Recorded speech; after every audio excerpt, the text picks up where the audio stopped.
So you may have seen online and in the news that Music Venue Trust are doing a campaign the second time around to buy a bunch of venues across the country, which is very much needed, especially with the likes of the Lead Mill just being evicted.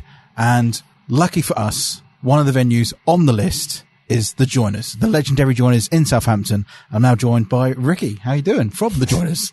Hello, I'm great. I'm doing well. I'm out here by a building site, doing a show tonight with Winona Fighter. Great band. Everyone go check them out. They're from Nashville, Tennessee. So if you're going to Slam Dunk, watch them at Slam Dunk. I think they're on early, but they're great. This is very exciting, isn't it? So basically, the Music Venue Trust are doing a campaign to raise 1.6 million, is it? Right. That's just for my rider, by the way. Like, that's the thing. I was just like, right. But it's to buy 7 venues across the country, and the Joiners is on the list. So this is very exciting news for you, isn't it? It is, yeah. So it's not so much like, I don't like the angle of it being like a lifeline per se. It's just to sustain and maintain one of the most important music venues in the country. Yeah. Just for the music community based in Southampton. It's not even just that. You know, I mean, you're aware of, you know, one day we have a band from Australia and there's a band from Japan, there's a band from Canada. So it's like you're sustaining a whole international touring circuit through that venue. So it's like if that's not there, then they lose that date. And obviously the music scene here, we've built it up to that point where they want to play here.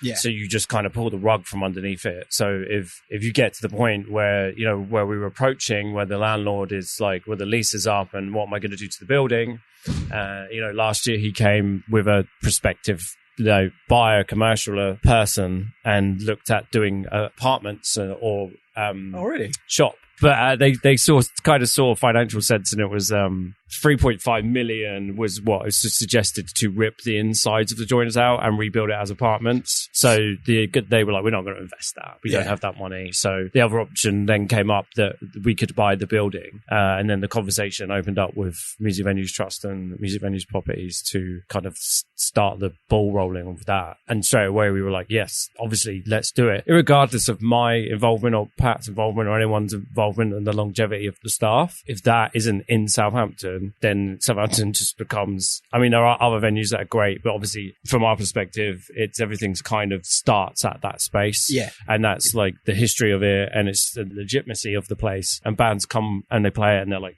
venue rules, and then it's like, I don't know, you just can't let it go. I think I would immediately leave Southampton if that wasn't there. I just disappear into a puff of smoke.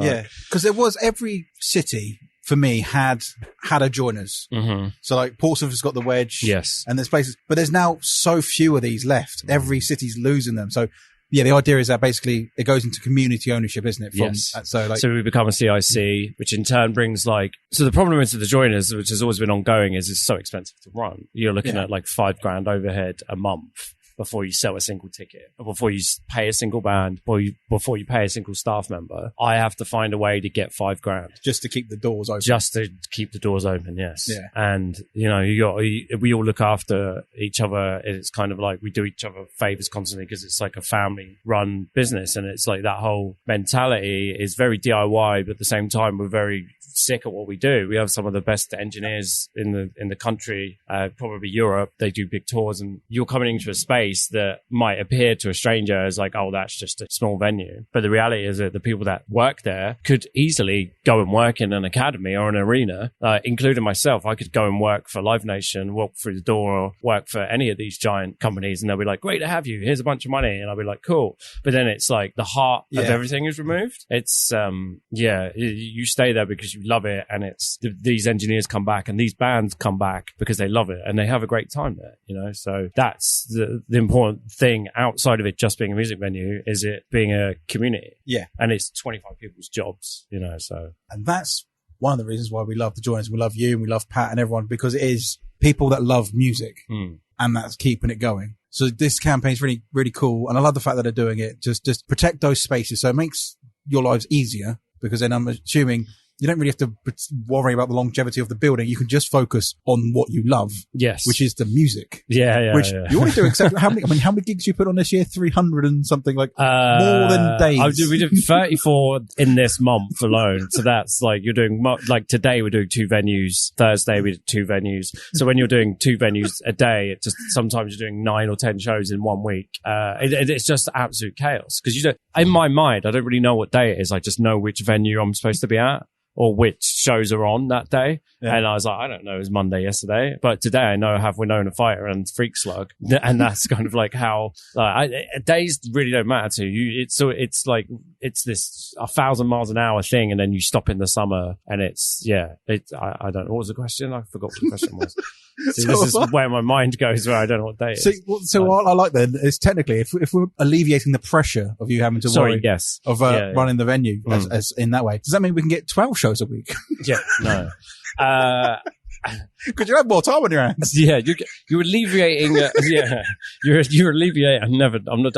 Before COVID, we did 280 shows a year, and that was just joiners doing them without, Jamie Honeymuner and Psych and Dom Patience and Billy Fitz and all these other great promoters that we work with coming in and doing stuff. And now it's like 220 joiner shows and like then 60 external promoters shows of theirs, which they represent. But I think it's more that there's the things that we would like to do, like have a wider drinks menu, open later on the bar. And, there's certain things that I would love to change about the menu. I just don't have time, where it's like when the Music Venue Trust buy the building, and enough people invest, then that means our running costs come down dramatically. So in turn, we'll free up money to employ more people, which means giving younger people a chance so we can pay them, because we run on a skeleton crew because we just can't afford to pay people, because, anyone who's worked in the music industry, there's like such little money. It's a passion project that's like going on. And then the bands, we look after them so well.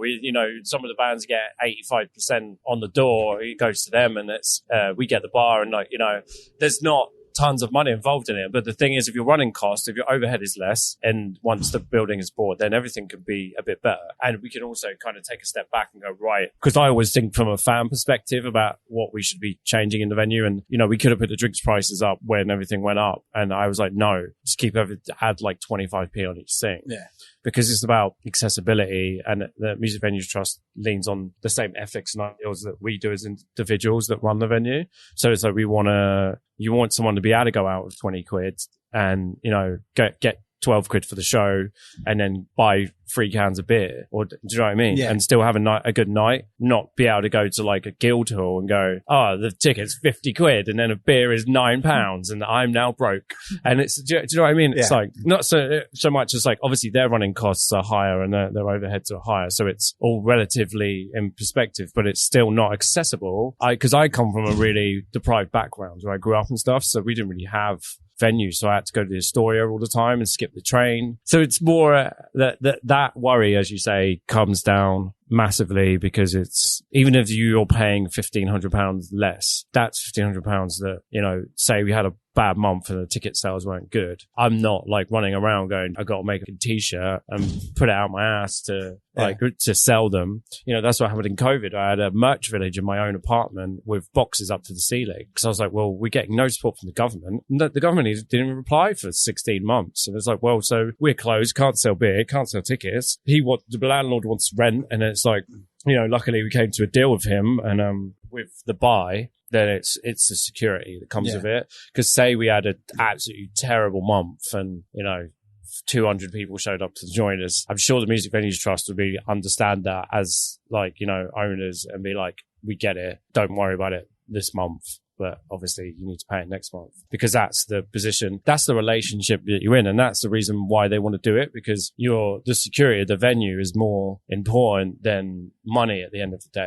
Yeah. So it's, and that's kind of the way we've always treated bands. Like, the band that's joined us today are like stoked that they're getting fed. because none of the other promoters on the tour have fed them or whatever, because it could be a case that there's national companies and they just don't have that hand to mouth like the way we are, because we're very DIY in that element where we're like, you know, we know how difficult it is on those tours because we've been on those tours, and one hot meal could be like, oh, I'm now stoked to play the show, and guess what, that show's better than all the other shows because they were looked after, and and that's always the care is in the small venues. Like, it's not, the care is not in the bigger venues because that's a job and that person's assigned to do that. And it's not obviously not everyone, but predominantly it's like, well, I'm this and I do that and I clock off at this time and buy. And it's, you know, it's a job. This isn't really a job. It's a lifestyle. Yeah. Like, you're fully encompassed in, if you run a small venue, you're doing everything as much as cool as it is. You go, oh yeah, AJ Tracy's in the venue and they're filming for Sky News and Sky Arts or whatever. Yeah. And you're like, cool, sick. But then you're the one that's got to go in the next day and replace all the light bulbs and flush the toilet. Do you know what I mean? It's not, it's not as glamorous. Like, yeah. It's not like, it might look like that on paper that you're selling this idea, but the reality is it's still an independent venue with a skeleton crew, and you've got to, but yeah, that the security for us is such a huge thing of me being able to go, I can go and talk to these people and explain what my problems are because they have a team of legal, a team of, you know, so they have all these people appointed within the Music Venues Trust or Music Venues Properties to help you with the things that you could be struggling with. Yeah. And, you know, whether that's noise abatements or council business rates and things like that. It's, everything is very costly, and they're very clever in what they do. They understand the Arts Council and we can get funding from them and things like that. But I can't stop and do that because that then means that But they can, because they're just giving you, they're just there. You can kind of go, I have this problem, and actually have someone to pass it to rather than going, oh, I am the top. There is no one I can pass this to. Yeah, it's not even, you know, it's just because we can't afford to pay people. Yeah. You can't afford to bring someone in full time and then be like, oh, like, you're going to get paid this, because then that money is, and again, you can't expect people to, you can pay people a certain amount, but then you really need 3 or 4 people, and I've got 1. So me and Luke at the minute, and then it's realistic. There needs to be 2 other people, but there's just no money. So then we're all doing 5 roles at the same time. So it's, you know what I mean? It's like you're running around, and yeah, it's just be cool to get to that position. And the investment thing is huge. Obviously, for the general public, like I've said, someone said to me, maybe at Panic Shack last night, that they had bought a share, and I was like, well, you don't really have any money. And they were like, yeah, but I just care about the venue so much. And they were like, I'm happy to spend the 50 quid. Yeah. It's an exciting time, and just, it sounds a bit corny, but just like, thank you for doing what you do for the Southampton music scene, because I know just how passionate you guys are. Yeah. And like, you know, every band that I speak to, every local band knows how important the Joiners are, you know, Heartbreakers, all these sort of places that you work with. So yeah, it's just awesome. And I'm just so happy this thing's happening. Yeah. And, you know, fingers crossed we get it across the line. Yeah. And go and invest. If you're listening, go and invest. I think a clever way of investing is to, I don't mean in trading 2-on-2, I mean the joiners. Go on to the crowdfunder and invest some money. And even if you all did, 5 of you have 20 quid, just £100 investment. Yeah. We are all like truly thankful for it. And it's a huge project. It's a huge undertaking for everyone on the ground. And it's going to be for the Music Venues Trust. But once it's, you know, I'm not saying it's going to be like the new improved 2.0 joiners, but everything will just run smoother and we'll actually be able to sleep and wash our underwear. And then the future is set so that it can grow even further and just continue to be what it is, which is just, you know, a cornerstone of music along the South Coast. Yes, 100%. Yeah. And that's all we want. We just want a way to survive without having to like work 18-hour days all the time. That would be great. And feeling supported is such a huge thing, you know, because it's like the music industry, as you know, for years, it just kind of looks at smaller venues as like, that we're there when we need them, but when we need them, they're not there. Yeah. You know, this hierarchy of people. So it's nice that someone is there, and that those people being Music Venues Trust and the Music Venues Properties, and they get it because they're venue people. Yeah. And how many times I have to say they get it, like in quote unquote, meaning people that work in the music industry, the bands that get it, and the people that work at the Music Venues Trust get it. When you get it, you get it. Do you know what I mean? I know what you mean. Yeah. Thank you very much, Ricky. No worries. We'll look forward to see you and the Joiners again sometime soon. Thanks so much. Go and invest.